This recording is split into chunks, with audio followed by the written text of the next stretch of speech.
오늘 본문 3장은 인간의 최초의 범죄의 이야기입니다. 1장에서는 천지 만물의 이 창조 이야기, 그리고 2장에서는 그 중에서 남자 그리고 이 인간, 남자와 여자의 창조 이야기를 들려주셨습니다. 이렇게 멋지게 창조의 이야기가 끝이 났는데, 그런데 이 창조의 이야기가 끝나자마자 나오는 이야기가 다름 아닌 인간의 이 타락 이야기라는 게 사실 우리를 당혹스럽게 합니다. 이렇게 정성스럽게 창조하신 하나님의 창조가 이렇게 어이없이 실패로 끝나버리는가?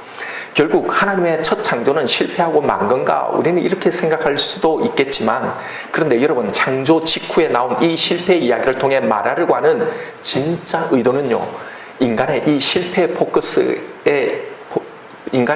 포커스가 있지 않고 인간의 이 실패에 대한 하나님의 대책, 인간의 실패도 하나님은 당신의 이 창조 목적을 기어이 이루시더라는 이 이야기의 포커스가 있는 겁니다. 이게 이 이야기를 통해 우리에게 전달하시려는 메시지인 거예요. 그래서 창조 이후에 바로 타락과 그에 대한 하나님의 이 해법이 등장하게 되는 겁니다. 이게 이미 창조 전에서부터 있었던 하늘에 이루어져 있는 그 하늘의 뜻, 이미 완성되어진 창조의 뜻이었다는 말이고, 이게 이미 창조에서 이 하나님의 이 계획이 담겨서 그래서 우리가 출발했다, 이 의미인 겁니다. 자, 오늘 본문 3장은 이 인간의 최초의 범죄와 이로 인해 주어진 이 형벌, 그리고 그 모든 저주와 실패를 다시 온전히 이 모든 것을 회복시킬 하나님의 이 계획을 소개하는 내용입니다. 살펴볼 내용이 좀 많긴 하지만 본문의 이 차례대로 먼저 설명을 드리면서 오늘 우리에게 주는 메시지가 뭔지를 살펴보도록 하겠습니다. 이 타락의 이야기는 뱀의 출현으로 시작을 하는데요. 1절에 보면 뱀은 여호와 하나님이 지으신 들짐승 중에 가장 간교하니라 라고 나옵니다. 아니, 하나님이 모든 것을 선하게 지으셨다고, 보기에 좋다고 하셨는데 어떻게 이런 간교한 뱀을 만드셨을까? 여기에 간교하다라고 번역된 이 원문의 뜻은요, 지혜롭다는 말로 여기에 부정적인 뉘앙스가 전혀 없습니다.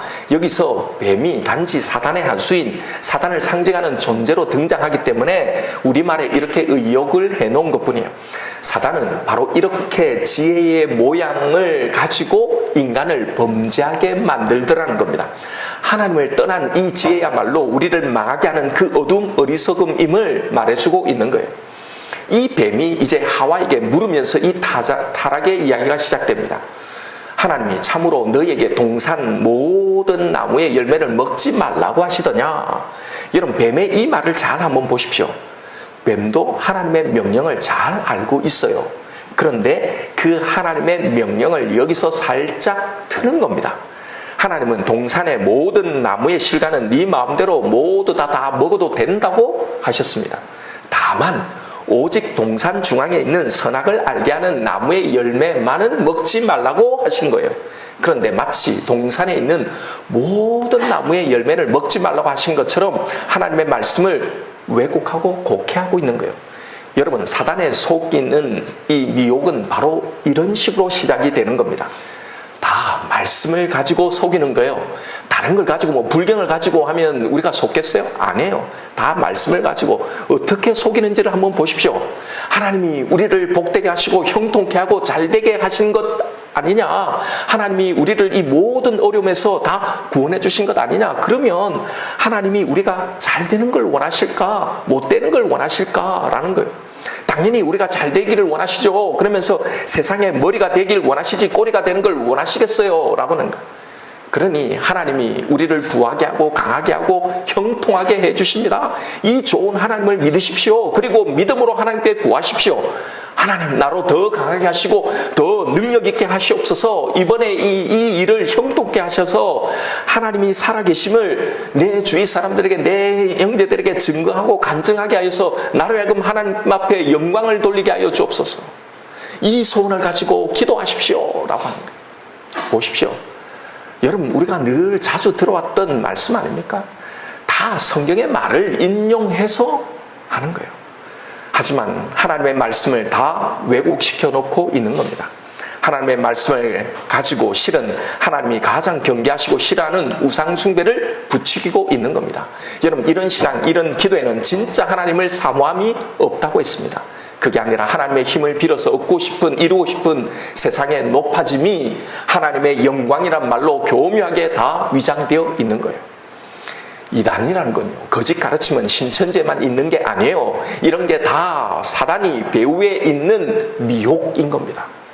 여기서 뱀이 여자에게 물어 이르되, 뱀이 여자에게 묻죠. 이 말의 원문에는요, 시제와 태가 들어 있습니다. 계속과 반복의 행동이 여기에 담긴 말이란 말입니다. 즉 이렇게 물어온 것, 이게 한 번 물어와서 이게 한 번 물었는데 이렇게 혹 넘어간 게 아니라요, 그동안 계속해서 집요하게 이걸 물었다는 의미입니다. 오늘도 마찬가지입니다. 사단은 계속 이렇게 말씀의 왜곡을 통해 반복적이고 집요하게 성도들을 미혹시키고 있는 겁니다. 이렇게 미혹당한 하와가 뭐라고 말합니까? 3절을 보십시오. 동산 중앙에 있는 나무의 열매는 하나님의 말씀에 너희는 먹지도 말고 만지지도 말라, 너희가 죽을까 하노라 하셨느니라. 여기서 하와도 결국은 하나님의 말씀을 왜곡하고 변질시키는 겁니다. 먹지 말라고 하셨지 만지지도 말라는 말씀은 하시지 않았잖아요. 여기에 무슨 뉘앙스를 담아놓고 있는 겁니까? 하나님의 명령은 좀 가혹하다, 좀 힘들다, 너무하시다 라는 이 뉘앙스가 담긴 거예요. 만지지도 못하게 하셨다, 이런요. 그리고 분명히 죽는다고 했는데 죽을까 염려된다라는 뉘앙스예요. 이건 어쩌면 먹어도 안 죽을 수 있다는 것으로 하나님의 말씀을 약화시키는 거예요. 먹고 싶은 마음, 먹어도 될 거라는 자신의 이 정당성을 이렇게 슬쩍 만들어내는 겁니다. 여러분, 우리도 기도하면서 이런 식으로 하나님의 제가를 이뤄낸 허락을 기어이 결국은 받아내려고 하는 거죠. 이런 흔들리는 마음속에 뱀이 쐐기를 박아주는 거예요. 너희가 먹어도 결코 죽지 않는다. 여러분, 이렇게 미혹당하자 이제 어떻게 변하게 된 겁니까? 6절 말씀입니다. 여자가 그 나무를 본즉 먹음직도 하고 보암직도 하고 지혜롭게 할 만큼 탐스럽기도 한 나무인지라. 이제는 절대로 먹으면 안 되는 그런 나무가 아니에요. 이제 이게 선한 것이 하나님의 뜻이 되어버린 겁니다. 이제 포기할 수가 없게 되는 겁니다. 여러분, 범죄는, 하나님을 향한 불순종은, 하나님을 향한 교묘한 타협은요, 언제나 이렇게 일어나는 겁니다. 지금도 이건 변함없이 우리의 신앙, 우리의 기도 속에 일어나고 있는 일들인 거예요. 처음엔 분명 아니라는 걸 알았습니다. 하나님의 뜻이 아니라는 걸 분명히 알아요. 그런데 자꾸 사단이 우리의 마음속에 질문을 던지는 거예요. 진짜 안 되는 걸까? 진짜는 하나님이 하지 말라고 했을까? 진짜 절대로 안 된다고 하셨을까? 하나님이 끝까지 이걸 막으실까? 이렇게 미혹당하는 겁니다. 그래서 항상 첫 말씀이 중요하고, 여러분 이걸 붙들어야 하는 거예요.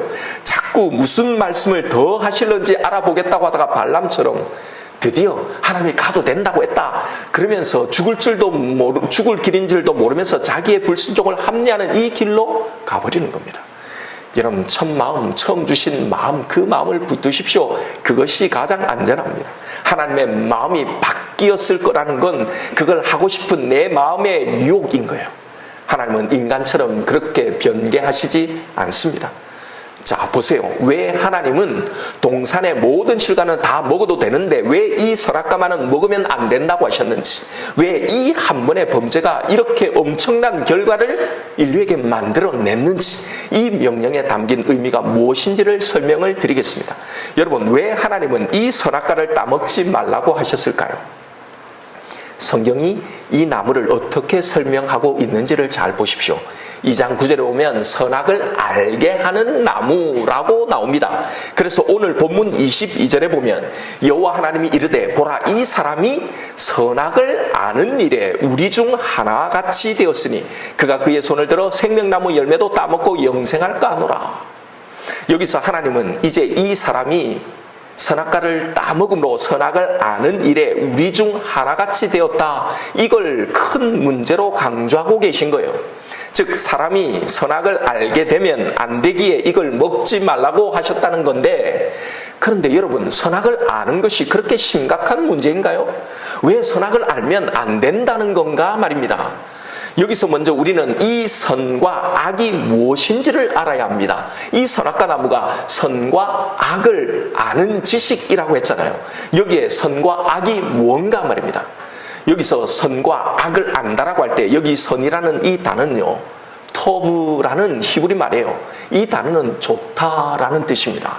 여러분, 이 단어가 어디에 나오는지 아시나요? 어디에 나오냐면 하나님이 당신이 지으신 이 창조 피조물을 보면서 하신 말씀이 바로 이 토브, 선했다, 내가 보기에 좋았다라는 말이었어요. 즉 무엇이 선이라는 겁니까? 하나님의 생각, 하나님의 그 의도와 그 계획이 그대로 이루어진 것, 성취된 것, 이게 선인 겁니다. 그러면 이것의 반대, 하나님의 의도와 계획, 그의 뜻과 생각에 반대되는 것, 그의 목적과 의도에서 벗어난 모든 것이 곧 악이라는 겁니다. 아무리 좋게 보여도요. 그러면 이제 이 선과 이 악의 결정, 이걸 결정하는 기준, 이 분이 누구라는 겁니까? 오직 하나님이란 말입니다. 선과 악의 모든 기준은 오직 하나님이었다라는 말입니다. 이게 선악과를 먹지 말라고 하신 이 명령에 담긴 의미입니다. 그런데 이 명령을 인간이 어기죠. 이제 무엇이 선이고 무엇이 악인지에 대한 기준이 누구에게로 갔다는 겁니까? 사람이요. 인간 자신이 무엇이 선이고 무엇이 악인지를 이제 내가 판단하겠다는 겁니다. 내 기준에서 이건 악이고 이건 선이라고 결정하겠다는 거예요. 여러분, 이 모든 인류의 이 모든 문제를 야기한 이 선악과의 사건, 이 타락의 실체, 그 범죄, 그 죄의 본질이 무엇인지 여기서 드러나는 거예요. 선악과 나무가 무슨 신비한 능력이 있어서 이걸 먹으면 막 눈이 밝아지고 하나님과 같이 되기 때문에 하나님이 이걸 먹지 말라고 하신 것이 아닙니다. 이건 상징적인 의미가 있는 거예요. 이제 타락한 인간은 하나님의 말씀이, 하나님의 뜻이 선한 것이 아닙니다. 내가 원하는 것, 내가 선하게 선호하는 것, 내가 좋아하는 것이 선이 되어버린 겁니다. 창조주 하나님에 대한 반역, 우리를 만드신 하나님에 대한 반역과 불순종이 바로 여기서 이렇게 시작이 되었던 겁니다. 그래서 이 범죄가 모든 것을 뒤바꾸는 결정적인 범죄가 되었던 거예요. 그래서 여러분, 오늘날도 모든 인간들은요, 자신의 생각, 자신의 판단이 이 선악의 기준이 되어서 자기가 선하다고 믿고 자기가 좋아하고 자기가 선호하는 것, 내가 가지고 싶고 내가 이루고 싶은 이 욕망이 선이 되어서 그걸 가지고 그걸 이루려고 이렇게 몸부림치며 다 살아가는 겁니다. 세상은 자신들의 기준이 선이 된 겁니다. 그래서 인간의 윤리, 도덕, 인권이 하나님의 말씀 위에 선 선의 기준이 된 거예요. 그래서 인권이 기준이 된 그런 동성애가, 인류의 평화가 기준이 된 거기서 나온 종교다원주의가 다 선한 것이 된 겁니다.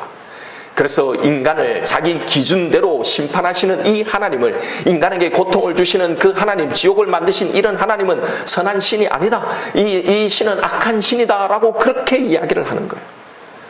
다 자기가 선악의 기준이 되고 자기의 소견에 옳은 대로 선택하고 결정하며 살아가는 겁니다. 여러분, 이게 어디 세상 사람들에게만 있는 일인가요? 지금 이 땅에서 하고 있는, 교회 안에 이루어지고 있는 신자들의 모든 기도 제목들을 한번 보십시오. 거기에 하나님의 의도, 하나님의 목적, 하나님의 계획, 그의 뜻이 정말 우리의 결정과 우리의 선택의 기준이 되어 있습니까? 이것이 정말 하나님이 원하시는가? 이게 진짜 하나님 앞에 선인가? 라는 이 구분을, 이걸 발견하기 위해서 여러분 몸부림치며 기도하고 있습니까? 다 자기가 선하게 이 기준이 되어서 내가 선호한 것, 이건 내가 좋아하는 것, 내가 이루고 싶은 내 목적, 내 소망이 다 선이 되어 있는 거예요. 그래서 이걸 이뤄달라고 그렇게 하나님 앞에 기도하는 겁니다. 그래서 심지어 하나님을 가르치고 하나님을 조종하고 하나님을 부리는 겁니다. 이게 선한 것이, 이 선한 것이, 하나님은 이 선한 것을 반드시 이루어져야 된다고, 이 기도를 꼭 들어줘야 한다고 하나님께 요구하는 겁니다. 그렇게 내가 생각하는 것을 이루어주시지 않는 그 하나님에게 그래서 화를 내고 하나님을 원망하고 시험에 들어서 이렇게 나오시면 내가 다시는 당신을 안 믿을 거라고, 교회 안 다닐 거라고 협박하고 있는 겁니다. 이게 타락입니다. 이게 바로 인간을 영원한 저주와 영원한 불행을 만들어낸 이유인 겁니다. 이게 믿는 신자인 우리에게도 있는 타락의 모습인 거예요. 자, 이렇게 하나님의 선, 하나님의 계획과 뜻에 벗어난 악이 되어버리자 나타난 현상이 무엇이었다는 겁니까? 7절에 보면 이에 그들의 눈이 밝아져 자신들이 벗은 줄 알고 무화과 나무 잎을 엮어 치마로 삼았더라. 8절 중간에 아담과 그의 아내가 여호와 하나님의 낯을 피하여 동산 나무 사이에 숨은지라.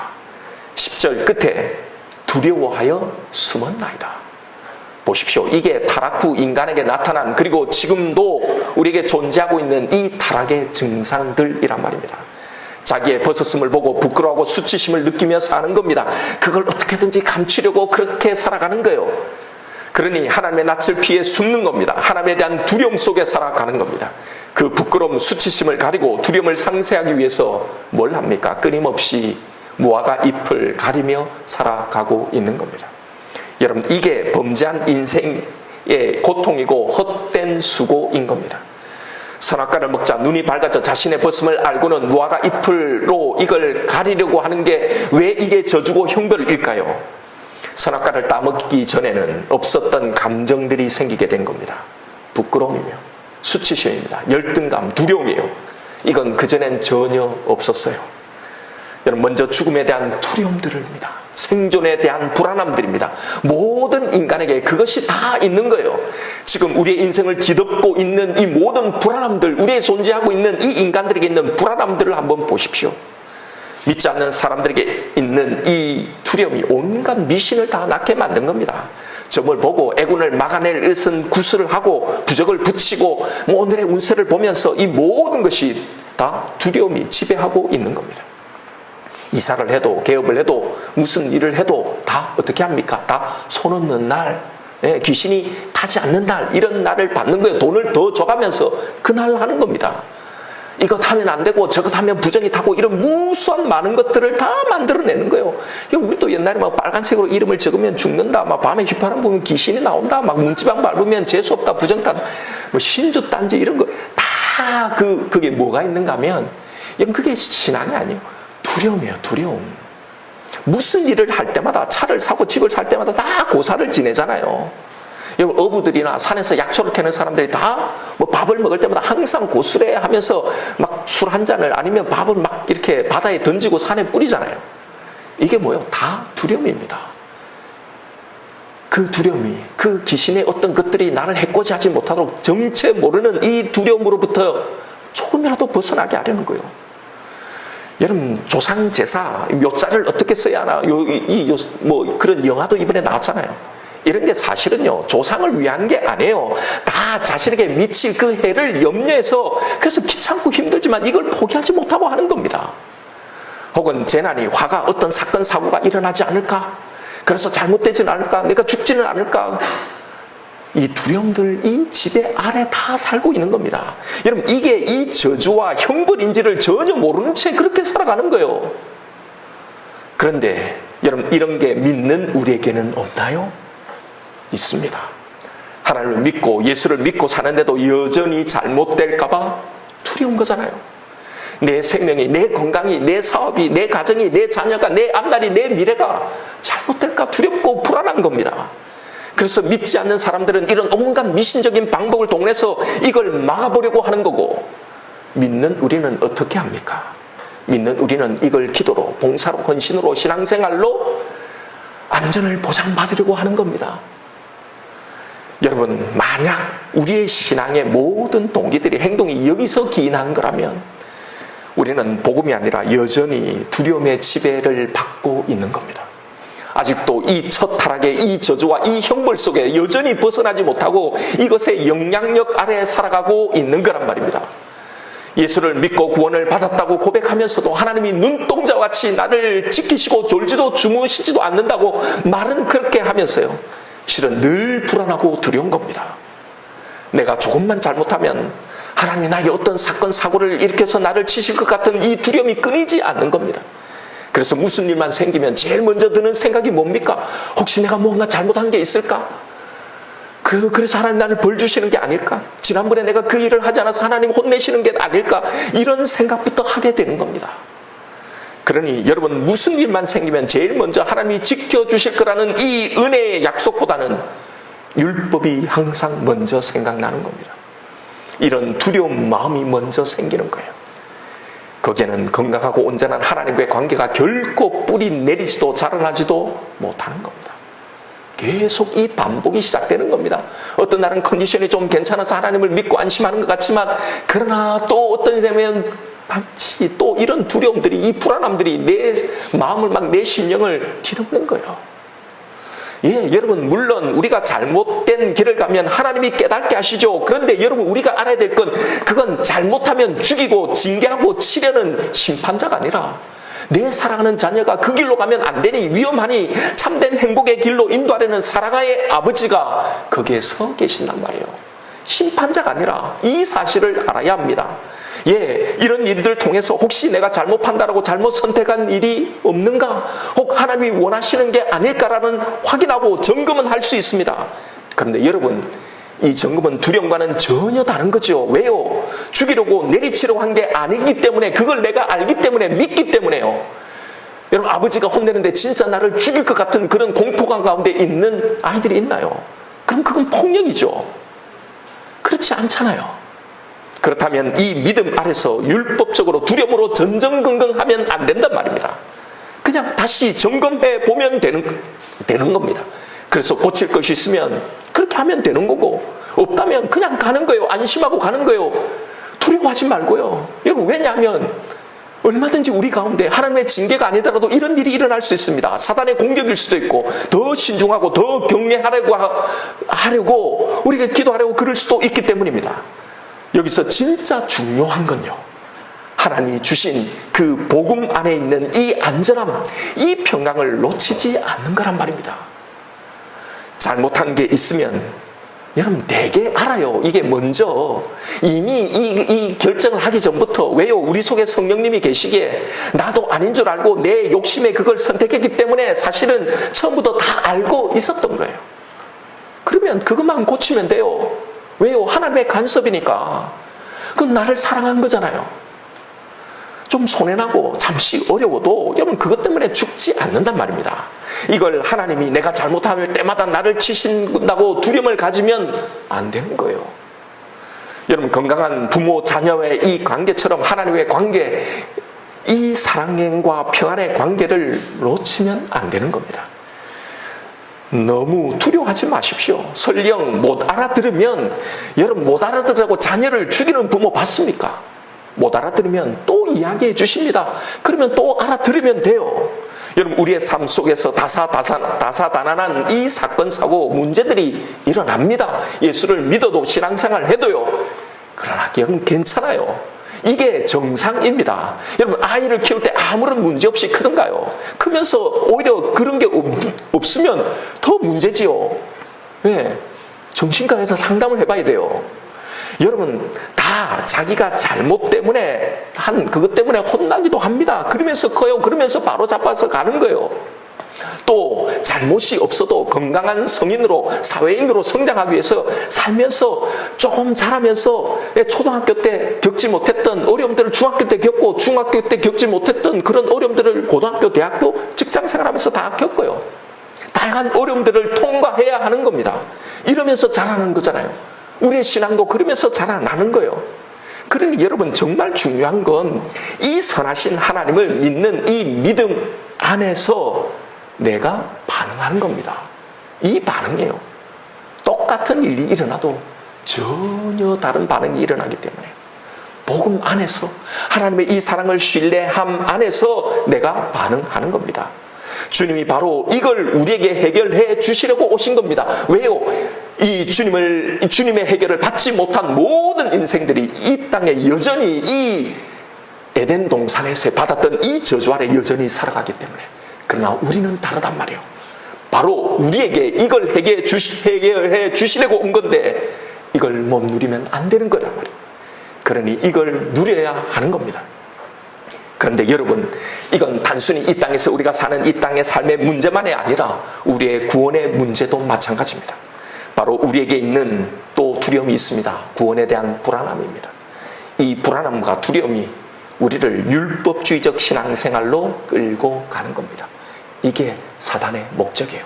교회 못 다니고 신앙생활 못 하는 게 아니라 하나님이 당신의 아들 예수 그리스도를 통해서 우리에게 해결해 주신 이 모든 해결을요 전혀 누리지 못하고 살아가게 하는 것, 이게 목적이란 말이에요. 하나님께 버림받지 않기 위해서, 구원에 탈락하지 않기 위해서 확실한 뭔가가, 안심되는 뭔가를, 종교적인 수고와 업적을 내 구원의 근거로 끊임없이 만들어내는 이 괴로운 수고스러운 이 신앙생활 말입니다. 나에게 주신 이 구원에 감사하는 마음, 정말로 사랑하면서 나와서 하나님이 기뻐하시는 걸 정말 해드리고 싶은 이 마음에서 출발한 헌신이 아니라, 이 무거운 사단이 우리에게 짊어지게 하는 율법의 짐을 지고 율법적인 헌신을 하며 살아가는 겁니다. 여러분, 이것이 두려움에 기인한 하나님 앞에서의 나의 부끄러움을 가리려는 무화과 나무 잎, 나의 두려움을 상쇄해 보려는 종교적인 옷이라는 걸 알아야 합니다. 나의 실체, 나의 추함을 자꾸 이런 것으로 가리려는 거예요. 이건 헌신도 사랑도 신앙생활도 아닌, 여전히 이 저주 아래 있는 첫 타락의 영향 아래 살아가고 있는 겁니다. 여러분, 성경이 뭐라고 이야기했습니까? 온전한 사랑 안에는 두려움이 없다라는 것이 성경의 선언입니다. 한편 이 타락에 의한 형벌의 영향력은요, 하나님과의 관계에서만 발생하는 게 아닙니다. 이 벗음에 대한 부끄러움은 하나님에게만이 아니라 사람들 서로를 향한 부끄러움이기도 한 겁니다. 이 에덴에 있는 이 벗음의 상황을 잘 한번 보십시오. 그들은 이 선악과를 따먹기 전부터 이미 벗은 상태였어요. 이걸 먹고 벗으니까 이미 벗은 상태로 살았단 말이에요. 그런데 전혀 하나님 앞에서, 또 아담과 하와가 서로를 보면서 서로에게 전혀 부끄러움이 없었죠. 왜요? 하나님의 영광스러운 이 형상으로 덧입혀 있었기 때문입니다. 하나님의 말씀, 하나님의 시선으로 나를 바라보고 서로를 바라보는 이 기준, 그것이 기준이 되어 있었던 겁니다. 그런데 자신이 선악의 기준이 되자 이 영광스러운 형상을 잃어버리게 되고 자신의 기준으로 나를 바라보기 시작하게 되었던 겁니다.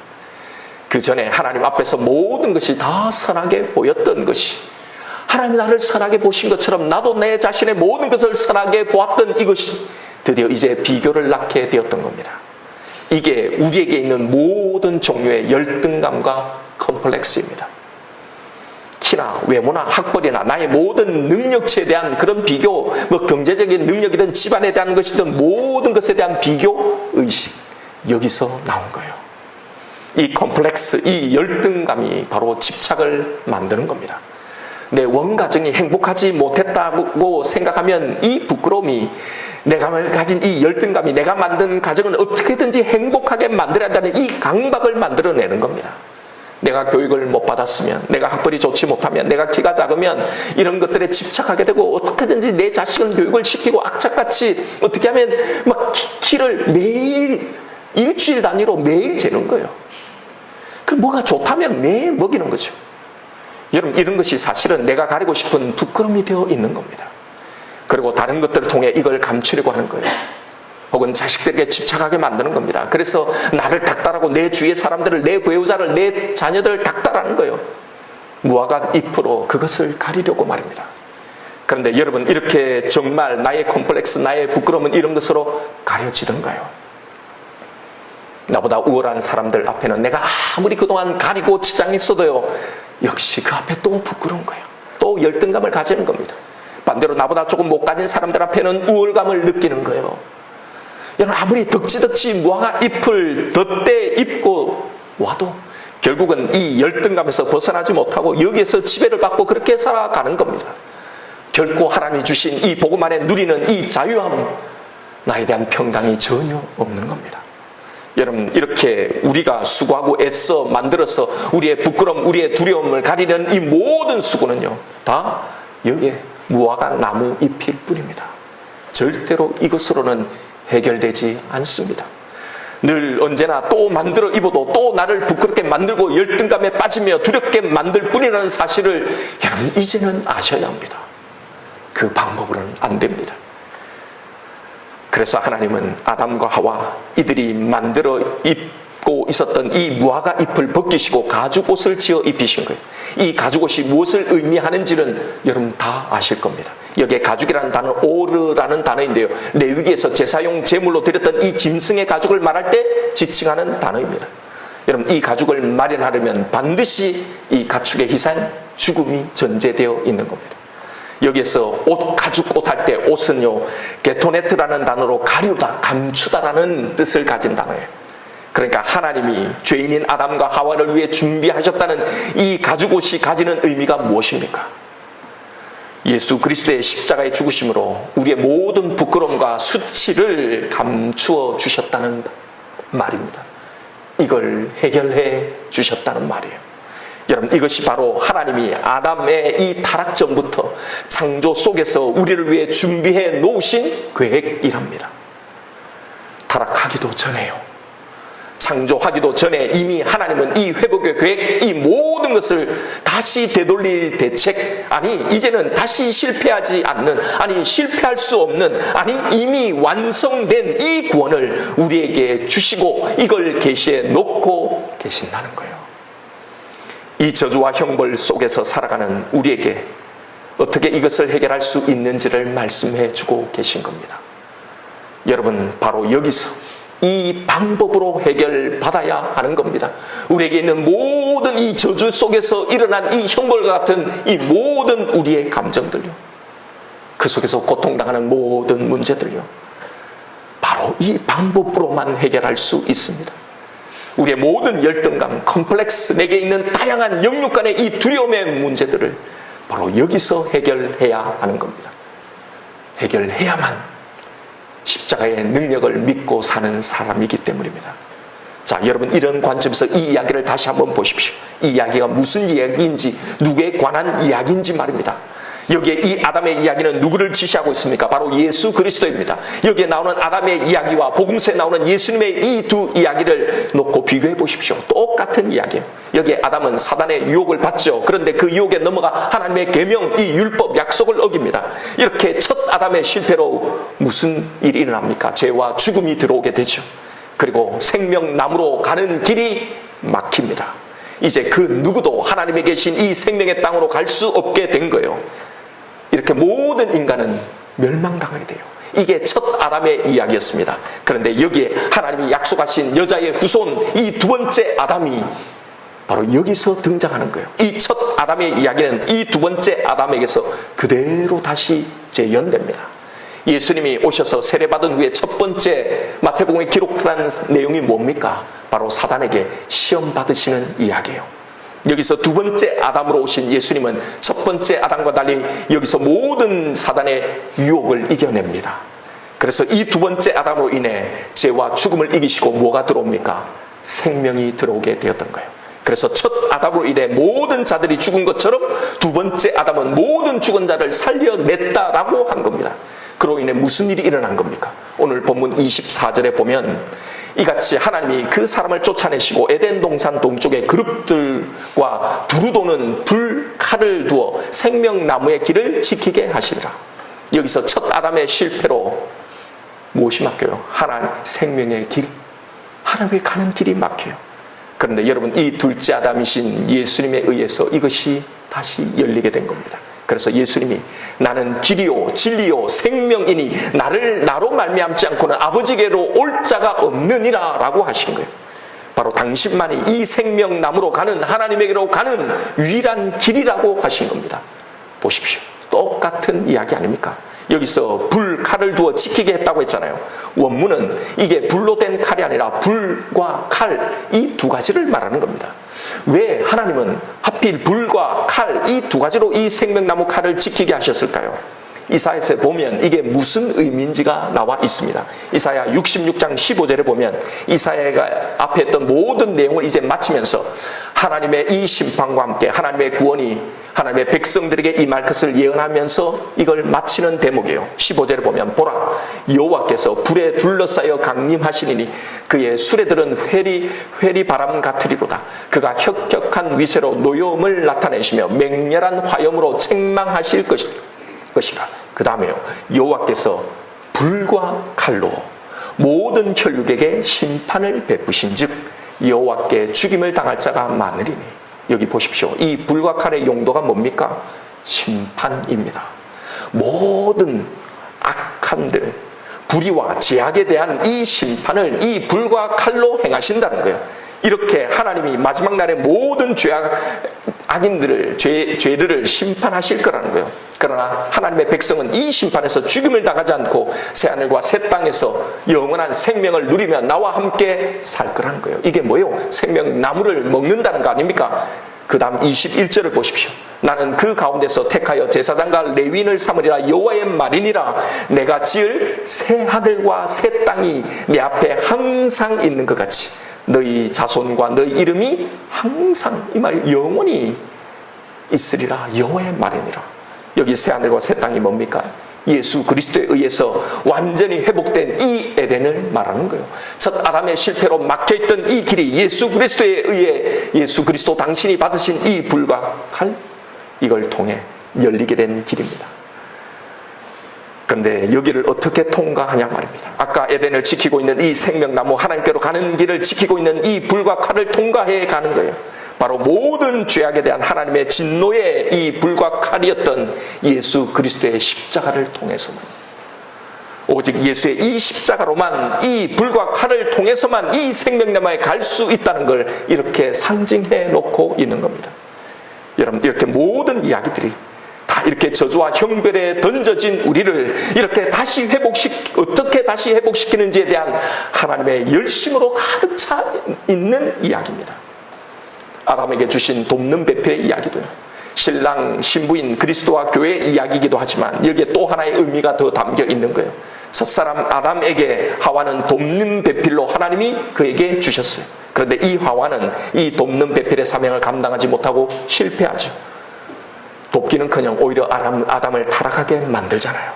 그런데 이제 두 번째 아담인 예수님의 이 말씀 속에 여러분 다시 이 돕는 배필이 등장합니다. 구약에서 이 돕는 배필이라는 단어가 에제르라는 단어인데요, 신약에서 이 단어가 어디에서 등장하고 있는지 아십니까? 우리가 지난번에 살펴봤잖아요. 요한복음에서.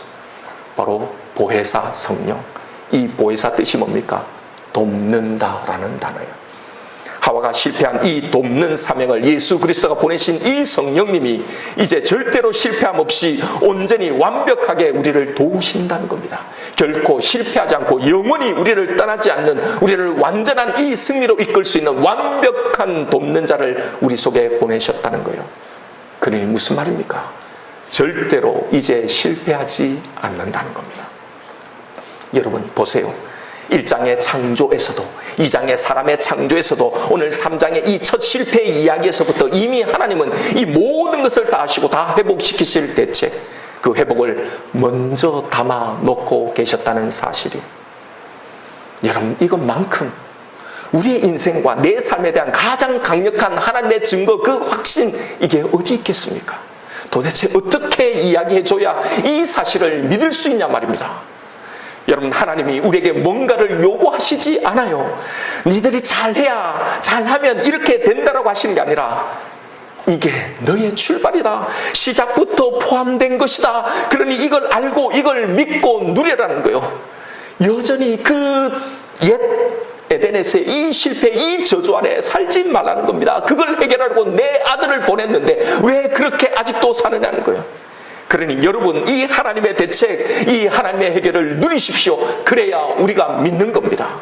오직 이 가죽옷, 예수 그리스도의 옷으로 덧 입으십시오. 무화과 잎으로 나의 부끄러움을 가리려고 하지 마십시오.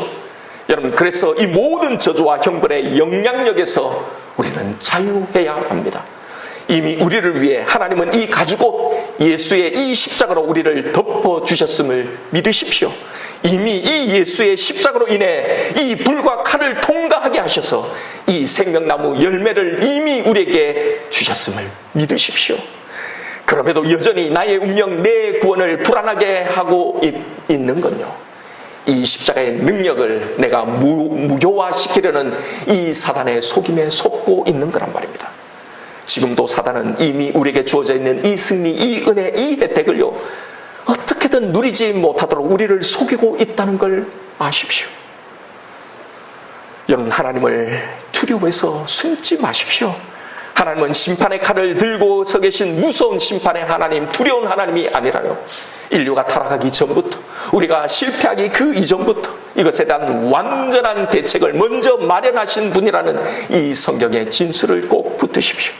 그런 분이 우리를 포기하거나 버리지 않습니다. 이 두려움을 상쇄하려는 이 율법적인 신앙에서 이제 떠나십시오. 그리고 복음에서 자유하십시오. 인과응보적인 이 하나님에 대한 생각을 복음으로 몰아내십시오. 내 삶 속에서 무슨 일이 생길 때마다 혹시 하나님이 벌 주시는 건 아닐까라는 이 두려움을 내 속에서 몰아내십시오. 사단이 정죄감과 죄책감으로 우리의 벌거벗음을 공격해 올 때마다 예수 그리스도의 옷으로 덧입혀져 있음을, 이미 내가 받아 누리고 있는 이 능력을 여러분 믿음으로 선포하십시오.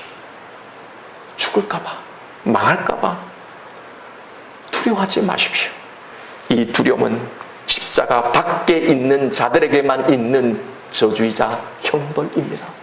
예수 그리스도 안에 그 어떤 저주도 없습니다.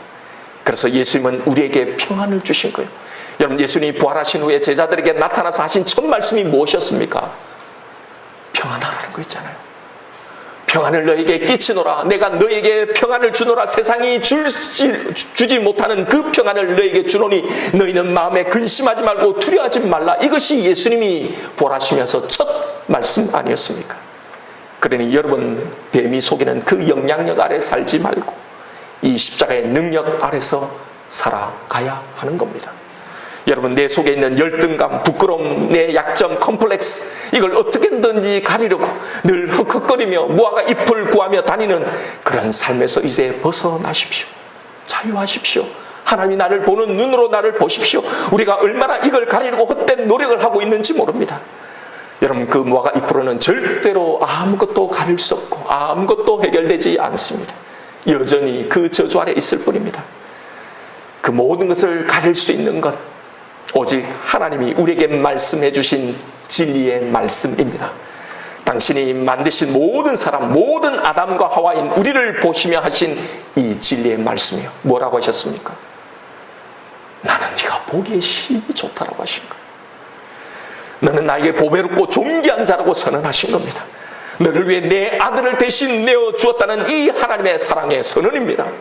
왜 인간이 이런 수치와 부끄러움과 이런 비교를 가지고 되었는지를 여러분 기억하십시오. 하나님의 이 진리의 말씀이 선악의 기준이 아니라 내 생각, 내 판단, 내 결핍, 이것으로 인하는 모든 내 감정들이 기준이 되어 있기 때문입니다. 여러분, 또다시 에덴에서 했던 그 실패를 반복하지 마십시오. 나에 대한 비하와 자학은요, 나를 위해 당신의 아들을 아끼지 않고 내어주실 정도로 나를 귀하게 여기고 사랑하신 그 하나님에 대한 이 지독한 불신이자 그 사랑에 대한 모독입니다. 나를 가장 보기에 좋게, 심히 좋게 창조하신 여러분, 그 하나님을 믿으십시오.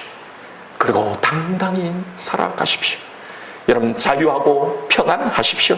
사단의 거짓 속임에 이 말을 물리치고 지금 내 옆에서 나를 돕고 계신 이 보혜사 성령님의 말씀을 들으십시오. 예수의 옷으로 덧입고 이로 인해 하나님이 우리에게 베풀어 놓으신 이 모든 회복, 이 은혜를 이제는 정말로 누리고 살아가시는 저와 여러분 우리가 되기를 주님의 이름으로 축원드립니다. 이 시간에 오늘 주신 말씀 붙들고 기도하십시다. 여러분, 나에게 있는 이 열등감, 이 컴플렉스의 출처는 어디일까를 여러분 오늘 말씀을 통해 곰곰이 살펴보십시오. 우리는 지독히도 이 세상의 기준에 잠식당에 살아가고 있습니다. 아무리 성경이, 하나님이, 성령님이 내게 어떤 존재인지를 말해줘도 이 뱀의 말이, 이 사단의 말이 너무나 강력하게 나를 지배하고 있는 겁니다. 너의 어떠함이 아니라 나의 사랑이, 너를 위해 흘린 내 피가 너를 구원했다고 아무리 말해줘도 여전히 우리는 두려운 겁니다. 그래서 이 응과응보의 율법적인 신앙을 벗어나지 못하는 겁니다. 여러분, 이건 이미 예수 그리스도를 통해 우리에게 이미 다 해결해 놓으셨음에도 여전히 첫 아담의 이 실패와 그로 인한 저주와 형벌에 여전히 갇혀 살아가고 있는 거란 걸 아십시오. 그래서 우리는 이것과 싸워야 합니다. 이것과 전면전을 해야 합니다. 선악을 내가 정하려고 하는 그 기준으로 나를 바라보고 내 구원을, 내 운명과 내 삶을 바라보고 믿는 그런 나를 십자가에 못 박으십시오. 그런 나를 예수의 옷으로 그 보혈로 다 덮어버리십시오.